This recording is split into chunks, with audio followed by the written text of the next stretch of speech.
ಈಗ ಮತ್ತೊಂದು ಕಡೆ ಸಚಿವ ಸಂಪುಟ ಪುನರ್ರಚನೆಯ ಗೊಂದಲ ಕೂಡ ಉಂಟಾಗ್ತಾ ಇದೆ. ಈ ಮಧ್ಯೆ ಸಚಿವ ಸಂತೋಷ್ ಲಾಡ್ ಕೂಡ ಪ್ರತಿಕ್ರಿಯೆಯನ್ನ ನೀಡಿರುವಂತದ್ದು.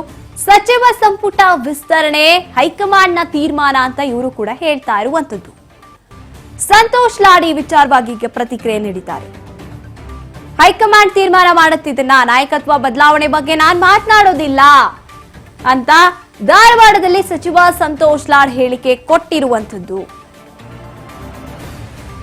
ಸಚಿವ ಸಂಪುಟ ಪುನರ್ರಚನೆ ಬಗ್ಗೆ ಕೇಳಿದಾಗ ಗೊಂದಲ ಇದೆ ರಾಜ್ಯದಲ್ಲಿ, ಈ ವಿಚಾರದ ಬಗ್ಗೆ ಹೈಕಮಾಂಡ್ ನಿರ್ಧಾರ ಮಾಡುತ್ತೆ.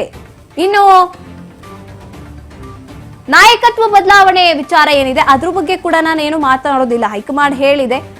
ಇದ್ರ ಬಗ್ಗೆ ಯಾರು ಕೂಡ ಯಾವುದೇ ರೀತಿಯಾದಂತಹ ಬಹಿರಂಗ ಚರ್ಚೆ ಮಾಡೋದಾಗ್ಲಿ ಹೇಳಿಕೆಗಳನ್ನ ಕೊಡೋದಾಗ್ಲಿ ಬೇಡ ಅಂತ, ಹಾಗಾಗಿ ನಾನು ಇದ್ರ ಬಗ್ಗೆ ಮಾತನಾಡೋದಿಲ್ಲ, ಇದನ್ನೆಲ್ಲ ಹೈಕಮಾಂಡ್ ನಿರ್ಧಾರ ಮಾಡುತ್ತೆ ಅಂತ ಸಚಿವ ಸಂತೋಷ್ ಲಾಡ್ ಅವರು ಹೇಳಿಕೆಯನ್ನ ಕೊಡ್ತಾ ಇರುವಂತದ್ದು. ಆಗ್ಬೇಕು ಆಗ್ಬಾರ್ದು ಅಂತಕ್ಕಂಥದ್ದು ಹೈಕಮಾಂಡ್ ಸನ್ಮಾನ್ಯ ಮುಖ್ಯಮಂತ್ರಿಯವರು ಉಪಮುಖ್ಯಮಂತ್ರಿಯರು ನಮ್ಮ ಪಕ್ಷದ ಅಧ್ಯಕ್ಷರಾಗಿದ್ದ ಡಿ.ಕೆ. ಶಿವಕುಮಾರ್ ಸಾಹೇಬರು ತೀರ್ಮಾನ ತಗೊಳ್ತಾರೆ. ಮೇ ತಿಂಗಳಲ್ಲಿ ಮುಖ್ಯಮಂತ್ರಿ ಬದಲಾವಣೆ ಅದು ಹೇಳಿದ್ವಲ್ಲ, ನಾವು ಇದ್ರ ಬಗ್ಗೆ ಯಾರು, ನಾನಂತೂ ವೈಯಕ್ತಿಕವಾಗಿ ಇದ್ರ ಬಗ್ಗೆ ವಿಚಾರ ಮಾತನಾಡಕ್ಕೆ ಹೋಗಿದ್ರೆ ಅಂತ ಹೇಳಿದ್ದೀನಿ. ವಿಸ್ತರಣೆ ಆಗಬೇಕು ಅದು ಹೇಳ್ತಾ ಇದ್ದೀನಿ, ಆಗಬೇಕು ಆಗಬಾರ್ದು ಅಂತಕ್ಕಂಥದ್ದು ಹೈಕಮಾಂಡ್ ಸನ್ಮಾನ್ಯ ಮುಖ್ಯಮಂತ್ರಿಯವರು ಉಪಮುಖ್ಯಮಂತ್ರಿಯರು ನಮ್ಮ ಪಕ್ಷದ ಅಧ್ಯಕ್ಷರಾಗಿದ್ದ ಡಿ.ಕೆ. ಶಿವಕುಮಾರ್ ಸಾಹೇಬರು ತೀರ್ಮಾನ ತಗೊಳ್ತಾರೆ.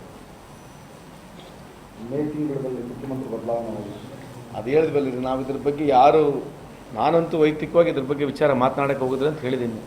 ವಿಸ್ತರಣೆ ಆಗಬೇಕು ಅದು ಹೇಳ್ತಾ ಇದ್ದೀನಿ, ಆಗಬೇಕು ಆಗಬಾರ್ದು ಅಂತಕ್ಕಂಥದ್ದು ಹೈಕಮಾಂಡ್ ಸನ್ಮಾನ್ಯ ಮುಖ್ಯಮಂತ್ರಿಯವರು ಉಪಮುಖ್ಯಮಂತ್ರಿಯರು ನಮ್ಮ ಪಕ್ಷದ ಅಧ್ಯಕ್ಷರಾಗಿದ್ದ ಡಿ.ಕೆ. ಶಿವಕುಮಾರ್ ಸಾಹೇಬರು ತೀರ್ಮಾನ ತಗೊಳ್ತಾರೆ.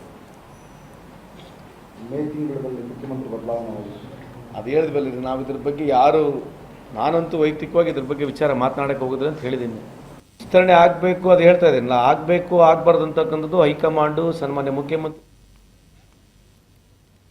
ಎಸ್, ಸಚಿವ ಸಂತೋಷ್ ಲಾಡ್ ಹೇಳ್ತಾ ಇರುವಂತದ್ದು, ನಾನಂತೂ ಈ ವಿಚಾರವಾಗಿ ಹೈಕಮಾಂಡ್ ನಿರ್ಧಾರ ಮಾಡುತ್ತೆ, ನಾನಂತೂ ಯಾವುದೇ ರೀತಿಯಾದಂತಹ ಹೇಳಿಕೆಗಳನ್ನ ಕೊಡೋದಿಲ್ಲ ಅಂತ ಸೈಲೆಂಟ್ ಆಗಿ ಜಾರ್ಕೋತಾ ಇರುವಂತದ್ದು ಸಂತೋಷ್ ಲಾಡ್. ನಾಯಕತ್ವ ಬದಲಾವಣೆ ವಿಚಾರವಾಗೂ ಕೂಡ ಯಾವುದೇ ರೀತಿಯಾದಂತಹ ಹೇಳಿಕೆನ ಕೊಡ್ತಾ ಇಲ್ಲ. ಈ ಕಡೆ ಸಚಿವ ಸಂಪುಟ ಪುನರ್ರಚನೆ ಬಗ್ಗೆಯೂ ಕೂಡ ಸೈಲೆಂಟ್ ಆಗಿ ಇಲ್ಲಿಂದ ಜಾರ್ಕೋತಾ ಇರುವಂತದ್ದು. ಯಾವುದೇ ರೀತಿಯಾದಂತಹ ತಕರಾರು, ಸುಮ್ಮನೆ ಹೇಳಿಕೆ ಕೊಡೋದಾಗ್ಲಿ ಯಾವುದನ್ನು ಮಾಡ್ತಾ ಇಲ್ಲ ಸಚಿವ ಸಂತೋಷ್ ಲಾಡ್ ಅವರು.